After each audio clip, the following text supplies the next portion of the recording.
संक्षेप में, रामू एक गरीब किसान था जो अपने परिवार के साथ एक छोटे से गांव में रहता था। वह बहुत मेहनती और ईमानदार था, लेकिन उसकी किस्मत अच्छी नहीं थी। एक साल उसकी फसलें खराब हो गईं और उसके पास खाने के लिए कुछ नहीं बचा। परेशान होकर रामू काम की तलाश में शहर गया। उसे एक धनी व्यापारी के यहाँ काम मिल गया। व्यापारी बहुत लालची और निर्दयी था। वह रामू से दिन रात काम करवाता था, लेकिन उसे बहुत कम पैसे देता था। एक दिन व्यापारी ने रामू को एक काम दिया। उसने रामू को एक दूर के गांव में जाकर कुछ सामान लाने को कहा। रामू ने व्यापारी की आज्ञा का पालन किया और गांव की ओर चल पड़ा। रास्ते में रामू को एक बूढ़ा आदमी मिला। बूढ़े आदमी ने रामू से पूछा कि वह कहाँ जा रहा है। रामू ने उसे सब कुछ सच सच बता दिया। बूढ़े आदमी ने रामू को एक जादुई थैली दी। उसने कहा कि इस थैली में जो कुछ भी मांगा जाएगा वह मिल जाएगा। रामू बहुत खुश हुआ। उसने बूढ़े आदमी को धन्यवाद दिया और शहर वापस चला गया। उसने व्यापारी को जादुई थैली के बारे में बताया। व्यापारी बहुत लालची था। उसने रामू से थैली छीन ली और उसे घर से निकाल दिया। व्यापारी ने थैली से बहुत सारा धन और सोना मांगा। थैली ने उसकी इच्छा पूरी कर दी। व्यापारी अब बहुत अमीर हो गया था, लेकिन वह और भी लालची हो गया। उसने थैली से और भी अधिक धन और सोना मांगा। एक दिन व्यापारी ने थैली से एक ऐसा खजाना मांगा जो दुनिया में सबसे बड़ा हो। थैली ने उसकी इच्छा पूरी कर दी। व्यापारी को एक बहुत बड़ा खजाना मिला, लेकिन वह उस खजाने को अकेले नहीं ले जा सकता था। व्यापारी ने रामू को वापस बुलाया और उससे मदद मांगी। रामू ने व्यापारी की मदद करने से इनकार कर दिया। व्यापारी बहुत गुस्सा हुआ और उसने रामू को मारने की धमकी दी। रामू डर गया और उसने व्यापारी को जादुई थैली वापस कर दी। व्यापारी ने थैली से एक ऐसा राक्षस मांगा जो रामू को मार सके। थैली ने उसकी इच्छा पूरी कर दी। एक भयानक राक्षस प्रकट हुआ और उसने रामू पर हमला कर दिया। रामू ने अपनी जान बचाने के लिए संघर्ष किया। उसने राक्षस को हराया और व्यापारी को भी मार डाला। रामू अब जादुई थैली का मालिक बन गया था। उसने थैली का इस्तेमाल गरीबों और जरूरतमंदों की मदद करने के लिए किया। वह एक दयालु और उदार राजा बन गया और उसने अपने राज्य में सुख और शांति स्थापित की। कर्ज के कारण का मतलब है कर्ज के कारण। कर्ज होने के कई कारण हो सकते हैं, जिनमें से कुछ सामान्य कारण इस प्रकार है। जरूरतों को पूरा करने के लिए अपर्याप्त आय। जब किसी व्यक्ति या परिवार की आय उनकी बुनियादी जरूरतों जैसे भोजन, आवास, स्वास्थ्य सेवा को पूरा करने के लिए पर्याप्त नहीं होती है, तो उन्हें कर्ज लेना पड़ सकता है। अप्रत्याशित खर्चे, अचानक आने वाले खर्चे जैसे कि चिकित्सा आपात स्थिति, नौकरी छूटना या घर या वाहन की मरम्मत लोगों को कर्ज लेने के लिए मजबूर कर सकते हैं। महत्वाकांक्षी जीवन शैली, कुछ लोग अपनी आय से अधिक खर्च करते हैं और अपनी जीवन शैली को बनाए रखने के लिए कर्ज लेते हैं। जरूर, मैं आपको कर्ज राजा की एक लंबी कहानी सुनाता हूँ। बहुत समय पहले एक विशाल और समृद्ध राज्य था, जिसके राजा का नाम वीरसेन था। राजा वीरसेन एक न्यायप्रिय और शक्तिशाली शासक थे, लेकिन उनके मन में एक गहरा दुख छिपा था। वे निसंतान थे। उन्होंने कई वैद्य और हकीमों से सलाह ली, अनगिनत दान पुण्य किए, लेकिन उनकी गोद सूनी ही रही। राज्य के लोग राजा और रानी के दुख से दुखी थे, क्योंकि उत्तराधिकारी के बिना राज्य भविष्य में कमजोर पड़ सकता था। राजा वीरसेन अक्सर अकेलेपन में डूबे रहते थे। राजकाज में भी उनका मन कम ही लगता था। एक दिन राजा वीरसेन शिकार के लिए जंगल गए। घूमते घूमते वे घने जंगल में भटक गए और थककर एक बड़े पेड़ के नीचे बैठ गए। तभी उन्होंने एक साधु की आवाज सुनी। साधु एक छोटी सी कुटिया में ध्यान कर रहे थे। राजा ने साधु के पास जाकर उन्हें प्रणाम किया और अपनी व्यथा सुनाई। साधु ने राजा की बात ध्यान से सुनी और मुस्कुराकर कहा, हे राजन, दुख मत करो, तुम्हारी इच्छा अवश्य पूरी होगी। तुम एक तेजस्वी पुत्र को प्राप्त करोगे, लेकिन याद रखना, उसका नाम कर्ज होगा और उसके जन्म के साथ ही तुम्हारे राज्य पर एक बड़ा ऋण चढ़ जाएगा। राजा वीरसेन साधु की बात सुनकर हैरान रह गए। उन्होंने साधु से इस ऋण के बारे में पूछा, लेकिन साधु ने केवल इतना कहा कि समय आने पर उन्हें सब पता चल जाएगा। राजा निराश मन से महल लौट आए, लेकिन उनके मन में एक उम्मीद की किरण जगमगा रही थी। समय बीतता गया और रानी गर्भवती हुई। 9 महीने बाद उन्होंने एक सुंदर और स्वस्थ पुत्र को जन्म दिया। राजा और रानी की खुशी का ठिकाना न रहा। उन्होंने साधु की भविष्यवाणी के अनुसार अपने पुत्र का नाम कर्ज रखा। पूरे राज्य में उत्सव मनाया गया, लेकिन राजा के मन में साधु की वह बात घूमती रही कि कर्ज के जन्म के साथ ही राज्य पर एक बड़ा अरण चढ़ जाएगा। जैसे जैसे राजकुमार कर्ज बड़ा होता गया, वह बुद्धिमान, साहसी और दयालु स्वभाव का निकला। प्रजा उसे बहुत प्यार करती थी।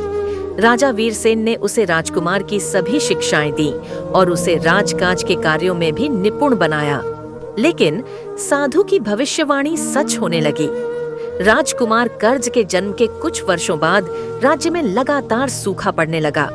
फसलें नष्ट हो गईं, नदियां सूख गईं और प्रजा भूख से तड़पने लगी। राजा वीरसेन ने अपनी पूरी कोशिश की, लेकिन वे इस प्राकृतिक आपदा से निपटने में असमर्थ रहे। राज्य का खजाना खाली होने लगा और लोगों पर भारी कर्ज चढ़ गया। राजा वीरसेन बहुत चिंतित हुए। उन्हें साधु की बात याद आई कि कर्ज के जन्म के साथ ही राज्य पर आण चढ़ेगा। क्या उनके पुत्र का जन्म ही इस दुर्भाग्य का कारण है? वे इस विचार से परेशान रहने लगे। एक दिन राजकुमार कर्ज ने अपने पिता को चिंतित देखकर कारण पूछा। राजा वीरसेन ने उसे साधु की भविष्यवाणी और राज्य पर आए संकट के बारे में सब कुछ बता दिया। राजकुमार कर्ज यह सुनकर दुखी हुआ। उसने कहा, पिताजी, यदि मेरे जन्म के कारण राज्य पर इतना बड़ा संकट आया है तो मैं इस आरण को चुकाऊंगा। आप चिंता न करें। राजकुमार कर्ज ने राज्य के लोगों से मुलाकात की और उनकी परेशानियों को समझा। उसने व्यापारियों और धनी लोगों से बात की और उन्हें राज्य की मदद करने के लिए प्रेरित किया। अपनी बुद्धिमत्ता और वाक्पटुता से उसने काफी धन इकट्ठा किया, लेकिन यह संकट की तुलना में बहुत कम था। फिर राजकुमार कर्ज ने एक साहसिक निर्णय लिया। उसने पड़ोसी राज्यों के राजाओं से मिलने का निश्चय किया और उनसे मदद मांगने का फैसला किया। यह एक कठिन और जोखिम भरा काम था, लेकिन कर्ज अपने राज्य और अपनी प्रजा को बचाने के लिए दृढ़ संकल्पित था। कर्ज कई पड़ोसी राज्यों में गया। कुछ राजाओं ने उसकी मदद करने से इनकार कर दिया, लेकिन कुछ दयालु राजाओं ने उसकी ईमानदारी और समर्पण को देखकर उसे आरण दिया। कर्ज ने उन सभी राजाओं को वचन दिया कि जब राज्य की स्थिति सुधरेगी तो वह उनका आरण ब्याज सहित चुकाएगा। जब राजकुमार कर्ज बहुत सारा धन लेकर वापस लौटा तो राजा वीरसेन और प्रजा बहुत खुश हुए। उस धन से उन्होंने लोगों को भोजन और पानी उपलब्ध कराया, सिंचाई की व्यवस्था की और किसानों को नए बीज और उपकरण दिए। धीरे धीरे राज्य की स्थिति सुधरने लगी। बारिश फिर से होने लगी और फसलें लहलहाने लगीं। राजकुमार कर्ज ने पड़ोसी राजाओं से लिए गए आर्ण को चुकाने के लिए कड़ी मेहनत की। उसने व्यापार को बढ़ावा दिया, नए उद्योग स्थापित किए और राज्य की अर्थव्यवस्था को मजबूत किया। कुछ ही वर्षों में राज्य फिर से समृद्ध हो गया और उसने सभी ऋण चुका दिए। राजा वीरसेन अपने पुत्र की बुद्धिमत्ता, साहस और कर्तव्य निष्ठा को देखकर बहुत प्रसन्न हुए। उन्हें अब समझ में आया कि साधु ने कर्ज नाम क्यों सुझाया था। कर्ज का अर्थ होता है ऋण, और राजकुमार कर्ज ने सचमुच अपने जन्म के साथ आए आण को चुकाया था, न केवल आर्थिक रूप से बल्कि अपने कर्मों से भी। उसने अपने राज्य को संकट से उबारा और प्रजा के दिलों में हमेशा के लिए अपना स्थान बना लिया। राजा वीरसेन ने राजकुमार कर्ज को अपना उत्तराधिकारी घोषित किया और जब वे बूढ़े हुए तो कर्ज ने कुशलता पूर्वक और न्याय पूर्वक राज्य का शासन चलाया। उसके शासन में राज्य ने खूब तरक्की की और प्रजा सुख शांति से रहने लगी। इस कहानी से यह सीख मिलती है कि हर चुनौती में एक अवसर छिपा होता है और सच्ची वीरता संकटों का सामना करके उन्हें दूर करने में है। राजकुमार कर्ज ने अपने नाम को सार्थक किया और अपने राज्य के लिए एक महान उदाहरण स्थापित किया। जरूर मैं आपको यक्षों की एक लंबी कहानी सुनाता हूँ, जिसमें उनके रहस्यमय संसार, शक्तियों और मनुष्यों के साथ उनके संबंधों के बारे में बताया जाएगा। बहुत प्राचीन समय की बात है, जब पृथ्वी पर घने जंगल और अगम्य पर्वत थे। यक्षों का एक रहस्यमय लोक अस्तित्व में था। यक्ष प्रकृति की अद्भुत रचनाएं थीं, जो मनुष्यों से भिन्न थीं, लेकिन पूरी तरह से अलग भी नहीं। वे शक्तिशाली, दीर्घजीवी और अक्सर जादुई क्षमताओं से संपन्न होते थे। कुछ यक्ष शांत और परोपकारी थे, प्रकृति की रक्षा करते थे और जरूरतमंदों की सहायता करते थे, जबकि कुछ अन्य रहस्यमय और एकाकी स्वभाव के थे, अपनी शक्तियों में लीन रहते थे। यक्षों का संसार मनुष्यों की दुनिया से थोड़ा अलग था। उनके नगर अद्भुत कला और वास्तुकला से परिपूर्ण थे, जो प्रकृति के साथ सामंजस्य स्थापित करते थे। उनके पास ऐसे ज्ञान और तकनीकें थीं जो मनुष्यों के लिए अज्ञात थीं। वे जड़ी बूटियों, रत्नों और प्राकृतिक ऊर्जा के स्रोतों के बारे में गहरी जानकारी रखते थे। इस रहस्यमय लोक में एक शक्तिशाली यक्ष राजा कुबेर का शासन था। कुबेर धन और समृद्धि के देवता माने जाते थे और उनका खजाना अतुलनीय था। उनके अधीन असंख्य यक्ष सेवक थे, जो विभिन्न कार्यों में लगे रहते थे। कुछ यक्ष पहाड़ों और वनों की रक्षा करते थे, कुछ नदियों और झीलों की देखभाल करते थे और कुछ राजा के खजाने की निगरानी करते थे। एक युवा यक्ष था जिसका नाम मेघनाद था। वह साहसी, जिज्ञासु और मानवीय दुनिया के बारे में जानने के लिए उत्सुक था। अन्य यक्षों के विपरीत, जो मनुष्यों से दूरी बनाए रखते थे, मेघनाद अक्सर मानव बस्तियों के पास घूमता था, छिपकर उनके जीवन को देखता था। उसे मनुष्यों की सरलता, उनके संघर्ष और उनकी भावनाओं में एक अजीब आकर्षण महसूस होता था। एक दिन मेघनाद एक घने जंगल में घूम रहा था जब उसने एक युवा महिला को रोते हुए सुना। वह एक गरीब किसान की बेटी थी जिसका नाम इला था। इला जंगल में लकड़ी इकट्ठा करने आई थी, लेकिन वह रास्ता भटक गई थी और अब उसे डर लग रहा था। मेघनाद ने खुद को अदृश्य रखा और उसकी परेशानी को महसूस किया। यक्षों के नियमों के अनुसार उन्हें सीधे तौर पर मनुष्यों के मामलों में हस्तक्षेप नहीं करना चाहिए था, लेकिन इला की पीड़ा मेघनाद को विचलित कर रही थी। उसने अपने नियमों को तोड़ने का फैसला किया। उसने धीरे से इला के सामने एक जगमगाता हुआ पत्थर रखा, जो उसे सही रास्ता दिखा सकता था। इला पत्थर की चमक से चकित हो गई और उस रोशनी का पीछा करते हुए सुरक्षित रूप से अपने गांव पहुंच गई। इस घटना के बाद मेघनाद अक्सर इला और उसके परिवार पर नजर रखता था। उसने देखा कि वे कितने मेहनती और ईमानदार थे, लेकिन गरीबी के कारण उन्हें कई कठिनाइयों का सामना करना पड़ता था। मेघनाद ने गुप्त रूप से उनकी मदद करने का फैसला किया।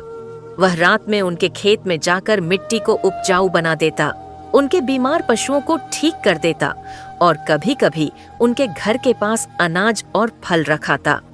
इला और उसके परिवार को यह सब देखकर आश्चर्य।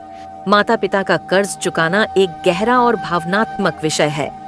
धार्मिक और पारंपरिक दृष्टिकोण से माता पिता का ऋण इतना बड़ा माना जाता है कि उसे पूरी तरह से चुकाना संभव नहीं है। उन्होंने हमें जीवन दिया है, पाला पोसा है और अनगिनत त्याग किए हैं। उनका यह ऋण अमूल्य है। हालांकि व्यावहारिक स्तर पर यदि आपके माता पिता पर कोई आर्थिक कर्ज है, तो उसे चुकाने के लिए आप निम्नलिखित कदम उठा सकते हैं। उनकी वित्तीय स्थिति को समझें। सबसे पहले उनके कुल कर्ज, ब्याज दरें और पुनर्भुगतान की शर्तों के बारे में पूरी जानकारी हासिल करें। बजट बनाएं। अपनी और अपने माता पिता की आय और खर्चों का विश्लेषण करें ताकि आप कर्ज चुकाने के लिए एक ठोस योजना बना सकें। प्राथमिकता तय करें। उच्च ब्याज वाले कर्जों को पहले चुकाने की रणनीति बनाएं ताकि कुल ब्याज का बोझ कम हो सके। अतिरिक्त आय के स्रोत तलाशें। यदि संभव हो तो अपनी या अपने माता पिता की आय बढ़ाने के लिए अतिरिक्त काम या व्यवसाय के अवसर तलाशें। कर्ज पुनर्गठन, डेट रीस्ट्रक्चरिंग। यदि कर्ज बहुत अधिक है तो बैंकों या वित्तीय संस्थानों से बात करके कर्ज को पुनर्गठित करने का प्रयास करें ताकि ईएमआई कम हो सके या पुनर्भुगतान की अवधि बढ़ सके। एक मुश्त भुगतान, लंप सम पेमेंट। यदि आपके पास कुछ बड़ी बचत है या आप कुछ संपत्ति बेच सकते हैं तो एक मुश्त भुगतान करके कर्ज का बोझ कम किया जा सकता है। वित्तीय सलाहकार से सलाह लें। यदि आपको वित्तीय मामलों की अधिक जानकारी नहीं है तो एक अच्छे वित्तीय सलाहकार से सलाह लेना फायदेमंद हो सकता है। खुले मन से बात करें। अपने माता पिता से उनकी वित्तीय स्थिति और कर्ज चुकाने की योजना के बारे में खुलकर बात करें। उन्हें यह महसूस कराएं कि आप इस मुश्किल समय में उनके साथ हैं। उनकी देखभाल करें। आर्थिक कर्ज चुकाने के साथ साथ उनकी शारीरिक और भावनात्मक देखभाल करना भी आपका कर्तव्य है। उनका सम्मान करें, उनसे प्यार करें और उनके साथ समय बिताएं। धार्मिक दृष्टिकोण। धार्मिक ग्रंथों में माता-पिता के आण को चुकाने पर जोर दिया गया है, लेकिन इसे अक्सर सेवा, सम्मान और आज्ञाकारिता के माध्यम से व्यक्त किया जाता है। यह माना जाता है कि उनकी सेवा करके और उन्हें प्रसन्न रखकर उनके आध्यात्मिक ऋण को कुछ हद तक कम किया जा सकता है। ये याद रखना महत्वपूर्ण है कि माता-पिता का प्यार और त्याग अनमोल होता है और भौतिक रूप से उनके सभी एहसानों का बदला चुकाना संभव नहीं है। इसलिए उनके प्रति कृतज्ञता व्यक्त करना, उनका सम्मान करना और उनकी देखभाल करना ही सबसे बड़ा कर्ज चुकाना माना जाता है। यदि आपके माता-पिता पर कोई वास्तविक आर्थिक कर्ज है, तो उसे चुकाने में उनकी मदद करना आपका नैतिक और सामाजिक कर्तव्य है। अपनी क्षमता के अनुसार प्रयास करें और उन्हें इस मुश्किल समय से बाहर निकालने में सहायता करें। माता-पिता के कर्ज के कई तरह के परिणाम हो सकते हैं, जो न केवल उन पर बल्कि उनके बच्चों और पूरे परिवार पर भी असर डालते हैं। इनमें से कुछ प्रमुख परिणाम इस प्रकार हैं। माता-पिता पर परिणाम: तनाव और चिंता। कर्ज का बोझ माता-पिता के लिए अत्यधिक तनाव और चिंता का कारण बन सकता है। वे लगातार कर्ज चुकाने के बारे में सोचते रहते हैं।